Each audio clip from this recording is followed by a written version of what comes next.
In the new legislation, the national ID card is in it. It takes 3 or 4 pages to describe, and it will be connected with our driver's licenses. The states will be instructed on exactly what they have to do. Social security numbers will be used. Some type of a physical proof, such as fingerprints or retinal prints, have to be on it.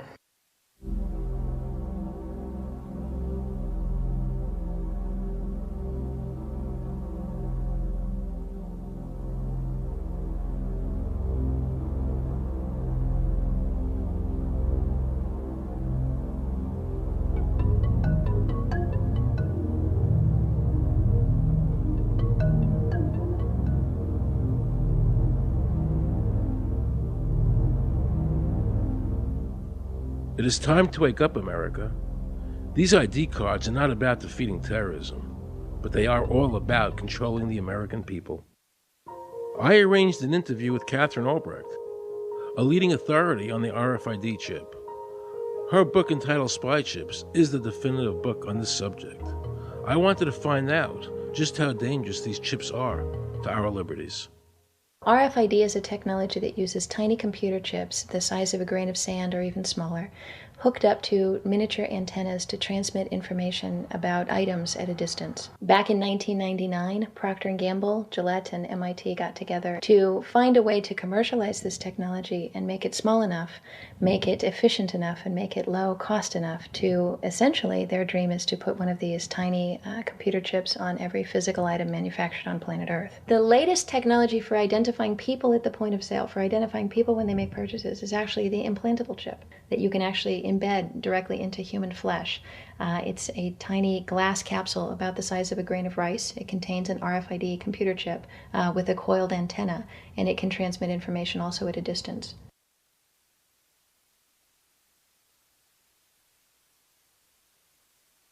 Can a microscopic tag be implanted in a person's body to track his every movement? There's actual discussion about that. You will rule on that, mark my words, before your tenure is over. Homeland Security folks, the Department of Defense, and others have expressed an interest in being able to more closely monitor the U.S. populace. And one way to do that, of course, would be being able to determine who buys what and where they take those things.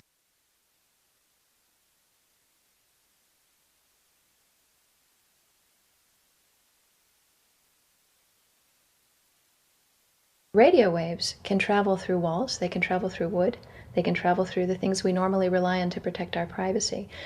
For example, your purse, your backpack, your pocket, anything you're wearing or carrying. Kraft Philadelphia cream cheese has been tagged with RFID and sold to consumers, as have Mach 3 razor products and other Gillette razor products, without the knowledge of the consumer. One of the tiny chips could actually even be the dot on the letter I on the back of the fine print on a package that you purchased. They were talking about having reader devices in every airport, on every bus, on every train, on every port, on every dock. One of the most worrisome applications of RFID are proposals to put them into cash, meaning that you would be able to track every banknote, where it had been, who it had been issued to, and create, in essence, an audit trail.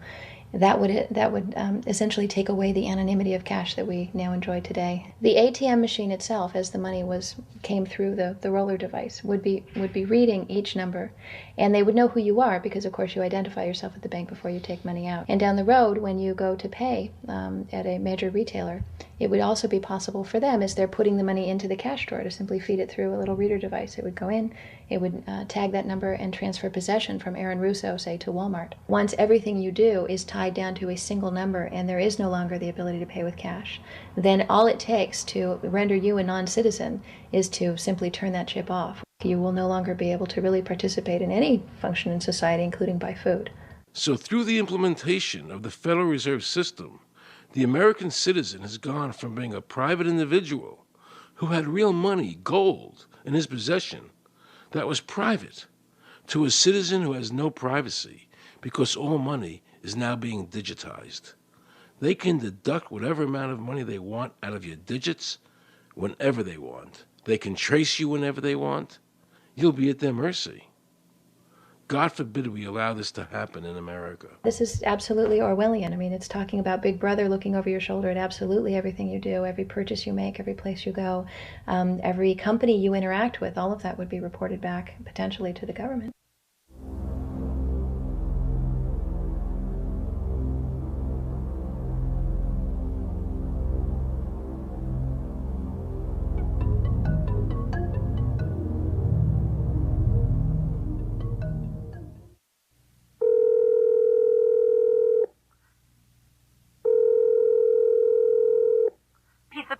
guaranteed hot in 30 minutes or it's free. This is Mary. May I take your order? Hi, Mary.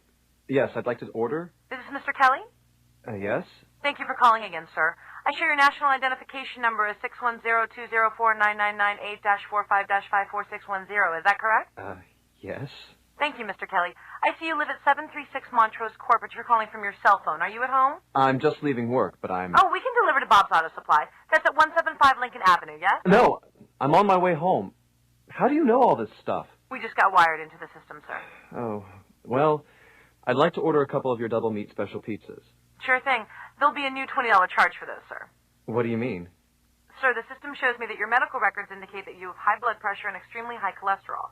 Luckily, we have a new agreement with your national health care provider that allows us to sell you double meat pies as long as you agree to waive all future claims of liability. What? Do you agree, sir? You can sign the form when we deliver, but there is a charge for processing. The total is $67 even. $67?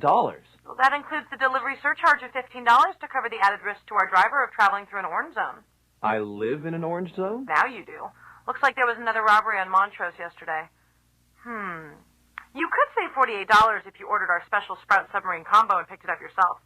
Comes with tofu sticks. Those are very tasty, sir. Good value, too. But I want double meat. Well, I'm sure you can afford the $67 then. You just bought those tickets to Hawaii. They weren't cheap, eh? Oh, but I see you checked out the budget beach bum at the library last week. Up to you, sir. All right. I'll get the Sprout subs. Good choice, sir. Gotta watch that waist if you're hitting the beach, eh? 42 inches. Wow. Man, I'd say tofu and sprouts is, like, required. That's how much? Just between you and me, there's a $3 off coupon in this month's Total Men's Fitness magazine. Your wife Betty subscribes to that, right? Anyhow, clip that and it's $19.99 even. Whoa, looks like you maxed out on all your credit cards. Bring cash, okay? Have we become so controlled and so ignorant about our rights that big institutions and big government can do whatever they want with us, even without our approval? I knew for certain the Founding Fathers would resist to the death what is happening in America today. And I, for one, will not accept a national ID card. And if nobody accepts a national ID card, and nobody can board a plane without one, then let the airlines go bankrupt. And if you can't open a bank account in a big money center bank, then open an account in a small local bank. And if we can't walk into a federal building, I personally would consider that a blessing. Don't allow these institutions to dictate to us how we conduct our lives. This is America, and we have free choice. We the people have all the power, not the government. Government gets its power from us, not the other way around. Think of all the men and women who died in all our wars, fighting for freedom, not Federal Reserve bankers. Do you think they sacrificed their lives so that Americans can be chipped like a dog? So we could all have a homing device inside us? No. This ID card is the last step before they implant us. And that's precisely the reason nobody should accept one. And you know what they're going to do? They're going to call in the propaganda machine, the media, and try and sell this as if it were in everybody's best interest. We're working on a product that we have called internally a PLD. PLD stands for Personal Locating Device, which is an implantable GPS for which our company owns a patent. The hybrid of the two of these products, being Digital Angel and Verichip, is what we call PLD. PLD should be in prototype form by the end of this year, by December of 2002, and we are already working with the Food and Drug Administration as well as legislative agencies with these products and ultimately with the PLD.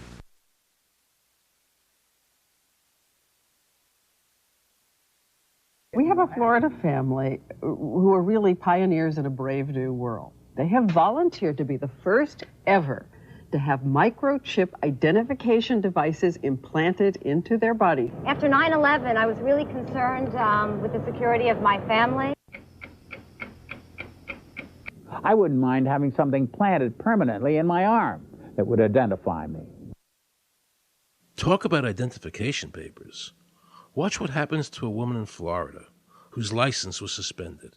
Get out of the car or I'm going to tase you. The next street off the Seacrest. But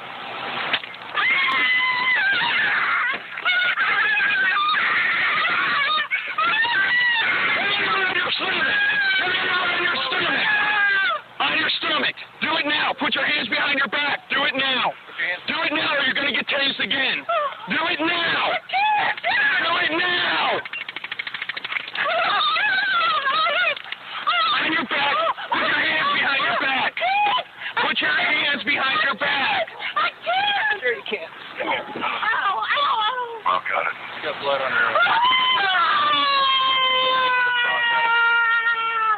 Oh, my God. You tased me and you handcuffed me? Yep, you're under arrest. For what reason? Your license is suspended. All the power is in the people. And to the extent that government becomes alienated from the people, does things that people don't want, power is transferred until you finally come to a police state, totalitarian state, whatever word you want to give it, where the desires of the people really have no consequence. They go out and they vote. Doesn't make any difference which candidate they elect.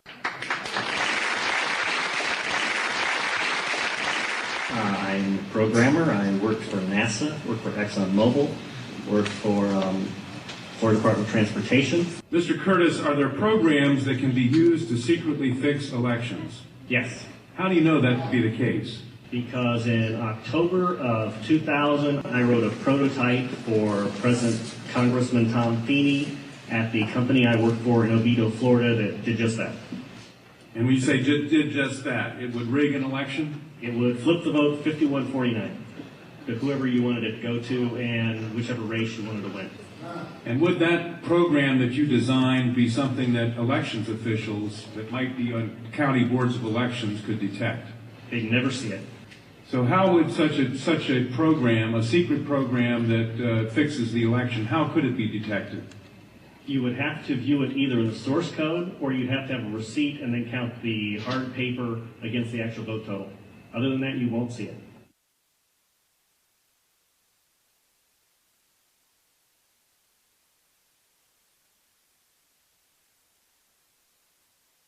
Given the availability of such vote rigging software and the testimony that has been given under oath of substantial statistical anomalies and gross differences between exit polling data and the actual tabulated results, do you have an opinion whether or not the Ohio election, presidential election, was hacked?